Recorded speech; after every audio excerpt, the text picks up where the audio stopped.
ప్రేక్షకులందరికీ నమస్కారం. ఈరోజు మన స్టూడియోలో దైవాజ్ఞ బ్రహ్మశ్రీ వీరాపురం సుబ్రహ్మణ్య స్వామి గారు మనతో ఉన్నారు. సో ఆగస్ట్ మాసంలో మిథున రాశి వారి పరిస్థితి ఏ విధంగా ఉండబోతుందో గురుగారి మాటలో తెలుసుకుందాం. నమస్కారం గురుగారు. శుభాశీస్సులండి. గురుగారు, విశేషంగా మనకు ఆగస్టు శ్రావణ మాసం మిథున రాశి వారి పరిస్థితి ఎలా ఉండబోతుంది, ఓవరాల్గా ఎలాంటి జాగ్రత్తలు తీసుకుంటే బాగుంటుందంటారు? చాలా మంచి విషయం అడిగారు. ఈ శ్రావణ మాసంలో మిథున రాశి వాళ్ళకి మృగశిర నక్షత్రం, పునర్వసు నక్షత్రం, ఆరుద్ర నక్షత్రం, ఈ నక్షత్రాల్లో వాళ్ళు మిథున రాశి. ఈ రాశి వాళ్ళకి మట్టి పట్టుకున్న బంగారమే అన్నంతగా అవకాశం అయితే ఉంది. వచ్చిన అవకాశాన్ని సద్వినియోగం చేసుకోవాలి. అవుతే అంటే తెలివిగా అనే దానికన్నా కూడా ముందు భక్తి మార్గంలోనే ఎటువంటి దాన్నైనా సాధించగలరు. సో సంకేతాలు ఏమన్నా తెలుస్తాయి అంటారా? మన టైం స్టార్ట్ అయింది, దీన్ని మనం ఖచ్చితంగా గ్రాప్ చేసుకోవాలి, ఏదన్నా సంకేతాలు తెలుస్తాయి అంటారా? 100% తెలుస్తాయి. 100%, 100% కూడా తెలుస్తుంది. ఆ వాసన అప్పుడే పసిగట్టచ్చు. ఇప్పుడు మనకు ఒక పువ్వు సాయంత్రం సమయంలో ఆ పువ్వు వెడుగుతుంటే ఆ పువ్వు నుంచి వచ్చే ఆ వాసన అనేది మనం దగ్గరికి పోయి వాసన చూడాల్సిన అవసరం లేదు, అదే మనకు వాసన వస్తుంటుంది. మన ఇంట్లోనే పెరట్లో మల్లెపూలు లేదా జాజి పూలను లేకపోతే ఇంకా ఇతరత్ర అయినా కూడా పూలని ఆ సమయంలో వెడుగుతూ ఉంటే పారిజాతాలు కానీ ఇల్లంతా ఆ ప్రాంగణం అంతా కూడా గుమగుమలాడిపోతుంది వాసన. అట్లాగా ఆ గ్రహస్థితులు అనుకూలంగా ఉన్నాయి అంటే అప్పుడే మనకు శుభసూచకాలు అనేటివి అన్నీ కూడా అవంతటా వెతుక్కుంటూ వస్తూ ఉంటాయి కూడా, కొన్ని మన కోసం ఎదుక్కుంటూ వస్తుంటాయి. అట్లాగా మిథున రాశి వాళ్ళకి ఈ శ్రావణ మాసం నక్కతోక దొక్కారు అన్నట్టుగానే ఉంటుంది. వాస్తవం ఇది, దాన్ని మనము అనుమానించాల్సిన అవసరం లేదు. ప్రకృతి మనకు అవకాశం ఇచ్చినప్పుడు ఆ అవకాశాన్ని మనం అన్ని విధాల సద్వినియోగం చేసుకోవాలి. వాడే అదృష్టవంతుడు. వీటిని తప్పుపట్టిన వాళ్ళు లేదంటే అనుమానించిన వాళ్ళ జీవితాలంతా కూడా కష్టాలే. అంతే కదా. అదృష్టాన్ని అనుమానించడం అన్నమాట. అదృష్టాన్ని అనుమానించడం. దీనికి ఒక సామెతగా ఉంది. సామెత చెప్పాలంటే, లక్ష్మీదేవి ప్రతి గడపని సాయంత్రం సమయంలో ప్రతి ఇల్లు ఆమె గడప సందర్శించి వెళ్తూ ఉందన్నమాట. ప్రతి గడపను తొక్కిపోతూ ఉంది. దాన్ని గోధూలి సమయం అన్నట్టు అంటారు. అంటే ఆవులు, ఎద్దులు అన్నీ కూడా, గేదెలు, బర్రెలు అన్నీ కూడా వెళ్ళి బాగా చక్కగా పగలంతా మేసేసి నీళ్లు తాగి సాయంత్రం ఇంటికి పోదామని చెప్పేసి సంతోషంగా పరిగెడుతూ వస్తుంటాయి. ఇంటికి ఉరుకులు పరుగులతో వస్తుంటాయి. వచ్చే ఆ ఆవుల్ని సాక్షాత్తు లక్ష్మీదేవి మన ఇంటికి వస్తుంది అని భావిస్తారు. దాన్ని గోధూలి సమయం అన్నట్టుగా అంటారు. ఆ దుమ్ము కూడా మన మీద పడితే మనలో ఉన్నటువంటి గ్రహపీడలన్నీ కూడా పటాపంచలైపోతాయి. గ్రహపీడలు కూడా పటాపంచలైపోతాయి. అట్లాగా మనకేంట్రా అంటే ఆ లక్ష్మీదేవి ఇంటింటి గడప తొక్కిపోయేటప్పుడు మామూలుగా ఆమె ఇంటికి వెళ్ళి నేను మీ ఇంట్లోకి వస్తానంటే వాడు అనుమానం పడ్డాడు. ఏమని? ఎందుకంటే దరిద్రుడు కాబట్టి, అష్టదరిద్రుడు అనమాట. ఏమి ఎందుకు మా ఇంట్లోకి వస్తామంటుంది, ఏం చేస్తాదో ఏమో అని చెప్పేసి వాడు అనుమానించి లేదు వద్దు పొమ్మన్నాడంటే ఆమె వెళ్ళిపోయింది.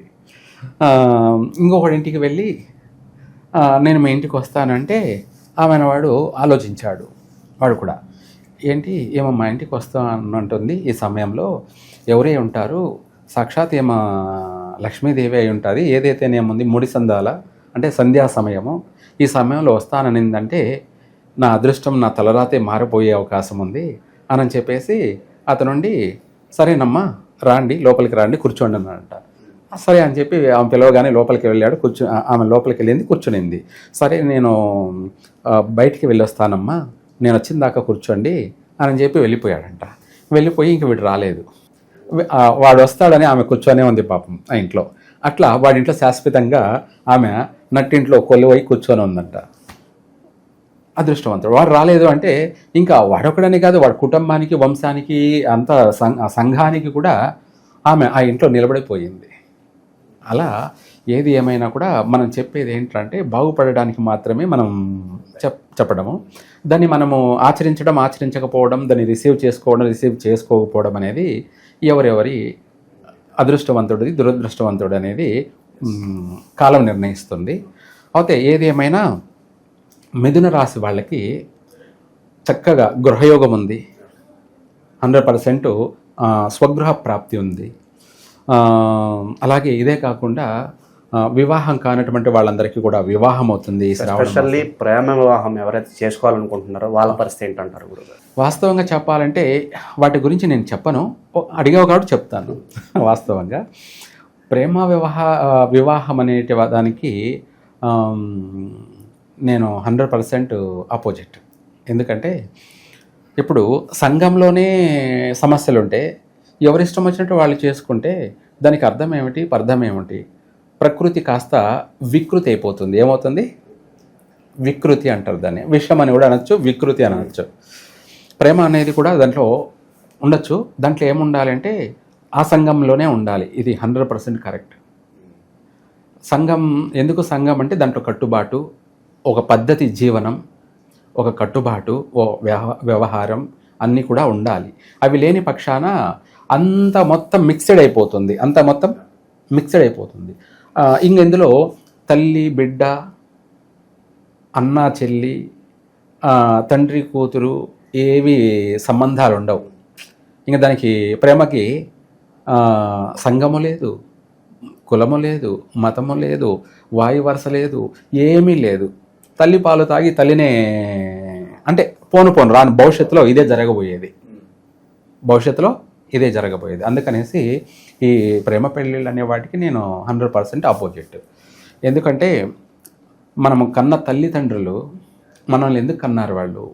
వాళ్ళు ఎన్ని కష్టాలు పడ్డారు, వాళ్ళిద్దరు కలవడానికి వాళ్ళు ఎంత కష్టాలు పడ్డారు, వాళ్ళిద్దరు కలిసిన తర్వాత వాళ్ళ జీవితం గురించి వాళ్ళెన్ని కష్టాలు పడ్డారు, వాళ్ళ పడిన పాటలు ఏమిటి, వాళ్ళ పడినటువంటి సమస్యలు, నష్టాలు, కష్టాలు, మాటలు, అనేకమైనటువంటి ఒడిదుడుకల్ని వాళ్ళు జయించుకుంటూ పిల్లలకు జన్మనిస్తే వాళ్ళు పెద్దవాళ్ళై ఆ పెద్దవాళ్ళు కావడం కోసం వాళ్ళు తినక వీళ్ళ కోసం నా కొడుకు తింటే చాలు, నా కొడుకు బాగుంటే చాలు అని చెప్పేసి వాళ్ళు, ఆడపిల్లైనా సరే కూతురైనా, నా కూతురు బాగుంటే చాలు, నా ఇంటి లక్ష్మి అని చెప్పేసి వాళ్ళు తినక వాళ్ళ కోసం ఏమంటే ఇచ్చేసి వీళ్ళు ఎన్నో తప్పులు చేసి, అంటే వాళ్ళు బాగుండడం కోసం, ఎవరు బాగుండడం కోసం? వాళ్ళ పిల్లలు, కొడుకులు, కూతుర్లు బాగుండడం కోసం వీళ్ళెన్నో, అంటే అందరూ కాదులేండి, కొంతమంది కష్టపడైనా చేస్తారు, కొంతమంది వాళ్ళ కోసం ఏదైనా చేసైనా వాళ్ళని బాగా చూసుకోవాలని చెప్పేసి వాళ్ళు ఎన్నో వాళ్ళ జీవితాన్ని కోల్పోయి వాళ్ళు చేస్తే తర్వాత వీళ్ళు ఇష్టం వచ్చినట్టు ఎవరెవరో ప్రేమ పెళ్ళిళ్ళు అంటే అది ఎక్కడ 100% రాంగ్. 100% రాంగ్. అలా ప్రతి ఒక్కరూ చేసుకుంటా పోతే ఏమవుతుంది? ప్రకృతి కూడా తన పని తను చేసుకుంటూ పోతుంది. ఏమిటి? తన పని తను చేసుకుంటా, ప్రకృతి కూడా తాను పని తాను చేసుకుంటా పోతుంటుంది. ఇదే కాలం, ఇదే కాలచక్రం, కాలం.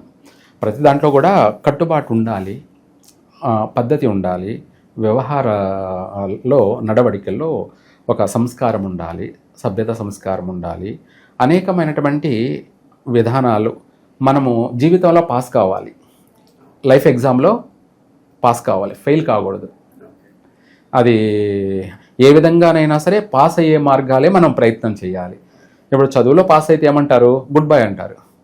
ఫెయిల్ అవుతే బ్యాడ్ బై అంటారు. అట్లాగే జీవితంలో కూడా పాస్ అయితే దేవుడు గుడ్ బై అంటాడు. అంటే వాడిని మహర్జాతకుడు అంటారు, ఫెయిల్ అయిన వాడిని ఏమంటారంటే రాక్షసుడు అంటారు. ఏమంటారు? 100%. ఇది ఇప్పుడు ఈ విశేషంగా ఈ నెల గురుగారు వ్యాపారస్తుల పరిస్థితి ఏంటి? అలాగే ఎప్పటి నుంచో ఉద్యోగాల కోసం ఎదురు చూస్తున్న వాళ్ళకి ఏదన్నా శుభవార్త ఉందా? 100% శుభవార్తే ఉంది. ఉద్యోగాల గురించి ప్రయత్నం చేసే వాళ్ళకి ఉద్యోగం వచ్చే అవకాశం ఉంది. విదేశాలకు వెళ్ళాలని ప్రయత్నం చేసుకునే వాళ్ళకి అది కూడా నెరవేరుతుంది, విదేశాలకు కూడా వెళ్తారు. అలాగే ఉద్యోగంలో వాళ్ళ యొక్క ప్రమోషన్, శాలరీలు పెరిగే అవకాశం ఉంది, ప్రమోషన్స్ వచ్చే అవకాశము. స్థానచలనం కలిసి వస్తుందంటారా? స్థానచలనం కూడా కలిసే వస్తుంది 100%. అందులో అనుమానపడాల్సిన అవసరమే లేదు. జరిగేవన్నీ మంచి కొరకే. ఆ విధంగా వాళ్ళకి స్థానచలనం కూడా డెవలప్మెంట్ జరుగుతుంది. చక్కగా అనేక విధాల కూడా సంతాన యోగము, సంతాన యోగం అంటే పుత్ర సంతాన యోగము, పుత్రికా సంతాన యోగము, సంతాన యోగము, గృహయోగము, వాహన యోగము, నూతన వాహనాలు కొంటారు, వాహన యోగము, లేదా ఇంట్లోకి బంగారు వెండి వస్తువులు నగలు కొంటారు. వీటితో పాటు కుటుంబ అలంకరణ కోసమైనటువంటి ఎంత డబ్బైనా ఖర్చు పెట్టి సుందరమైన గృహంగా మార్చుకుంటారు. ఇలా వాళ్ళు బాగుంటారు, 10 మందికి కూడా సహాయం చేసే స్థితికి వీళ్ళు కూడా ఎదుగుతారు మిథున రాశి వాళ్ళు. వీటన్నిటితో పాటు కూడా ఈ మాసంలో సర్వ విధాల కూడా వీళ్ళకి శుభయోగం, ఒక మాటలో చెప్పాలంటే శుభప్రదంగానే ఉంది. తర్వాత మిథున రాశి వాళ్ళకి సోమవారం రోజున ఇంపార్టెంట్ పనులు చేయకూడదు. సోమవారం రోజు ఘాతువారం అన్నమాట మిథున రాశి వాళ్ళకి. మిగతా వారాలన్నీ కూడా శుభవారాలే, చక్కగా కలిసి వస్తాయి. ఆ తర్వాత ఈ మిథున రాశి వాళ్ళు స్వాతి నక్షత్రం గల వాళ్ళతోటి ఎటువంటి పార్ట్నర్షిప్ పనికిరాదు. మిథున రాశి వాళ్ళకి స్వాతి నక్షత్రం వాళ్ళని వివాహం చేసుకోవడం కానీ, లేదంటే వాళ్ళతో కలిసి ఏదైనా బిజినెస్ పరంగా పార్ట్నర్షిప్ చేయడం కానీ కలిసి రాదు. అలాగే దీంతో పాటు మిథున రాశి వాళ్ళకి కర్కాటక లగ్నము అనేది బ్యాడ్ టైం. లగ్నంలో కర్కాటక లగ్నం అనేది ఇంపార్టెంట్ పనులు, ముఖ్యమైన పనులు ఏవైనా చేయకూడదు. వివాహం కర్కాటక లగ్నంలో చేయకూడదు. వృషభ లగ్నం చేసుకోవచ్చు, లేదంటే మిథున లగ్నంలో చేసుకోవచ్చు, లేదా సింహ లగ్నంలో, కన్యా లగ్నంలో చేసుకోవచ్చు. కానీ కర్కాటక లగ్నంలో ఎటువంటి శుభకార్యాలు చేయకూడదు మిథున రాశి వాళ్ళు. వీటితో పాటు కూడా ఈ యొక్క వాస్తురీత్యా చూసుకుంటే అదృష్ట దిశ వీళ్ళకి ఉత్తర ముఖం, ఉత్తర ఫేస్ అనేది వీళ్ళకు చక్కగా కలిసి వస్తుంది. అంటే వీళ్ళు ఇంట్లో నుంచి ఏ పని మీదైనా సరే ఉత్తరముఖంగా బయలుదేరి వెళ్ళినట్టయితే సర్వకార్యసిద్ధి, సకల కార్యసిద్ధి. అలాగే వీళ్ళు కొంటున్నా కూడా ఉత్తర ముఖం ఉన్నటువంటి ఇంటిని కొనుక్కుంటే బాగా కలిసి వస్తుంది. సో గురుగారు, విశేషంగా ఈ నెల వీళ్ళకి ఏదన్నా పరిహారాలు చెప్పండి. ఏదన్నా శత్రు భయం, శత్రు బాధలు ఉన్నా కూడా వాటిని హరించడానికి ఏదన్నా మంచి ఉపాయం ఉంటే తెలియజేయండి వీళ్ళ కోసం. చాలా మంచి విషయమే అడిగారు. మిథున రాశి వాళ్ళు ఈ శ్రావణ మాసంలో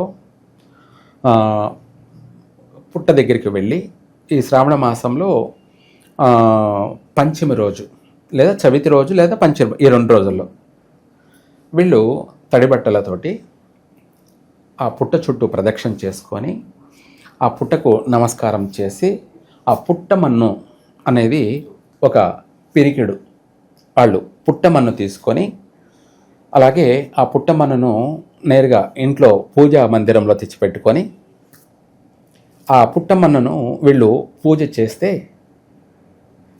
చేస్తూ ఆ పుట్టమన్నుని కొంచెం అరచేతిలోకి తీసుకొని తేనె కానీ నెయ్యి కానీ కాస్త రంగరించి దాన్ని జ్ఞానానికి, విద్య చదువు ఆటంకం ఏర్పడినటువంటి వాళ్ళు కానీ, చదువు ఆగిపోయినటువంటి వాళ్ళు కానీ, మళ్ళీ చదవాలనుకునే వాళ్ళు కానీ, అలాగే చదువులో ఫెయిల్ అవుతున్నటువంటి వాళ్ళు కానీ, లేదా మతిమరుపు ఉన్నటువంటి వాళ్ళు కానీ, మర్చిపోతూ ఉన్నటువంటి వాళ్ళు కానీ, లేదంటే పిచ్చి పిచ్చిగా ఆలోచనలు ఎక్కువగా చేస్తున్నటువంటి వాళ్ళు కానీ, లేదంటే చెడు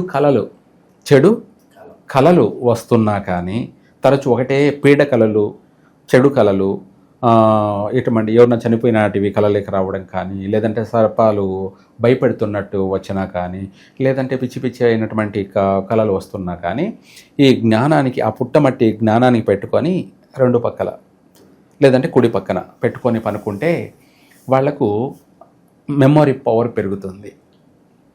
ఆ మెదడుకు పట్టిన గ్రహ పీడలు వైదొలిగిపోతాయి. బ్రెయిన్ స్ట్రోక్ అనే సమస్యలు కూడా రాకుండా వైదొలిగిపోతాయి. బ్రెయిన్ స్ట్రోక్ అంటారు కదా, అటువంటి సమస్య కూడా రాకుండానే క్లియర్ అయిపోతుంది. ఆరోగ్యపరంగా తలకు సంబంధించినటువంటి నరాలకు సంబంధించి, మెదడుకు సంబంధించినటువంటి ఆ చిట్టి మెదడు దెబ్బతినటువంటి వాళ్ళు కానీ మెమరీ పవర్ కూడా బాగా పెరుగుతుంది. బాగా మెమరీ పవర్ పెరుగుతుంది. గుర్తింపు అంటే ప్రతిదీ గుర్తు ఉండడం కానీ. కొంతమంది ఏం చేస్తారంటే, అంటే అందరూ కాదు, వాళ్ళ మనసులో వాళ్ళే పిచ్చి పిచ్చిగా మాట్లాడుకుంటూ తరచూ ఎవరు లేకపోతే ఒంటరిగా ఉంటే వాళ్ళంతటా వాళ్ళు గొనుక్కుంటూ ఉంటూ మాట్లాడుకుంటూ ఉంటూ పైకి చూస్తూ దిక్కులు చూస్తూ అటువంటి సమస్యలు ఉన్న వాళ్ళు ఇంకా వాళ్ళకి బ్రెయిన్ స్ట్రోక్ కూడా వచ్చే అవకాశం ఉందన్నమాట. అటువంటి సమస్యల నుంచి అన్నిటినీ కూడా బయటపడతారు. చక్కగా పెట్టుకొని రాత్రులు పనుకోవడం, పొద్దున్నే లేచి ఇక్కడ బొట్టు పెట్టడం చేస్తే ఇందాక మీరు అన్నారనమాట, ఏమని, శత్రు బాధలని. పుట్టమన్ను ఆవు నెయ్యితో కలిపి బొట్టు పెట్టుకున్నట్టు అయితే పగటి పూట పొద్దున ప్రతిరోజు పొద్దున పెట్టుకొని బయటికి వెళ్తూ ఉంటే శత్రు వినాశనం ఒకటి. రెండోది, ఎటువంటి వాళ్ళ దృష్టి అయినా కూడా మన మీద పడినా ఆ దృష్టి కూడా పటాపంచలైపోతుంది, లేదా రివర్స్ తగులుతుంది, నరకోశం. ఇప్పుడు మనము సూర్యకిరణం అనేది వచ్చినప్పుడు అద్దం పెట్టామంటే ఏమవుతుంది, మళ్ళీ రివర్స్ అవుతుంది. అట్లాగే ఆ పుట్టమన్ను అనేది, ఆ పుట్ట పైన తరచూ పాములు జర్నీ చేస్తుంటాయి, అంటే తిరుగుతూ ఉంటాయి రాత్రులు. పగల్లో కూడా తిరుగుతుంటాయిలేండి. సరే, రాత్రులు అయితే తప్పకుండా 100% ప్రతి పుట్ట యందు పాములు తిరుగుతూ ఉంటాయి. లేదంటే ఆ చోట వాటి కలయిక జరుగుతుంది, అదే సర్పబంధం కలయిక జరుగుతుంది. ఇలా అనేకమైనటువంటి వాటికి నివాసం పుట్ట. ఈ విధంగా పుట్టను వాళ్ళు మట్టిని పెట్టుకోవడం వల్ల వాళ్లకు శాశ్వతంగా గృహయోగం కలుగుతుంది. కొంతమంది ఏం చేస్తుంటారంటే కొంటారు ఇల్లు, కొద్ది రోజుల తర్వాత మళ్ళీ కొన్ని సంవత్సరాల తర్వాత కలిసి రాక దాన్ని అమ్మేసుకుంటూ ఉంటారు. అయితే వాళ్ళు కట్టుకునేది దేనికి అంటే అమ్ముకోవాలని కట్టుకోలేదు, వాళ్ళు శాశ్వతంగా అందులో ఉందాము, ఇందులో బాగుపడదాము అని కట్టుకున్నారు. కానీ పరిస్థితులు తారుమారై అమ్ముకుంటుంటారు. అటువంటి సమస్య కూడా ఉండదన్నమాట. అమ్ముకోవాల్సిన పరిస్థితే రాదు. ఆ పుట్టమన్నను బొట్టు పెట్టుకోవడం వల్ల శాశ్వతమైనటువంటి గృహయోగం అలాగే ఉండిపోతుంది. చిరకాలం ఆ ఇంట్లో వాళ్ళు స్థిరపడతారు. ఆ ఇంట్లో పుట్టమన్ను నుండి నిత్యం పూజ చేసుకుంటున్నారు కూడా. అలా ఇంకా కావాలంటే ఉన్నదాన్ని అమ్ముకోవడం కాదు, ఇంకొక ఇల్లు కొనుక్కునే స్థాయికి కూడా ఎదుగుతారు. ఇంకొక ఇల్లు కొనుక్కునే స్థాయికి కూడా ఎదుగుతారు. అమ్ముకోవాల్సిన పరిస్థితి రాదు, కొనుక్కునే పరిస్థితే వస్తుంది. అలా గృహయోగం కలుగుతుంది, శాశ్వత గృహయోగం కలుగుతుంది. బహుగృహయోగం అంటారు. బహు అంటే ఎన్నో గృహాలు, ఒకటి కాకుండా 2, 3, 4, 5, 10 ఇలా ఎన్నో గృహయోగాలు కలిగే అవకాశం ఉంది. అలాగే శాశ్వత భార్యాభర్తల బంధం కలిగే అవకాశం ఉంది. తరచు ఇద్దరి మధ్యలో వస్తున్న మనస్పర్ధలు, గిల్లికజ్జాలు, కొట్లాట్లు, గొడవలు ఇటువంటివన్నీ కూడా వైదొలిగిపోతాయి. ఇద్దరి మధ్య సఖ్యత, సుఖం ఉంటుంది. సంసారం అనేది ఇంపార్టెంట్.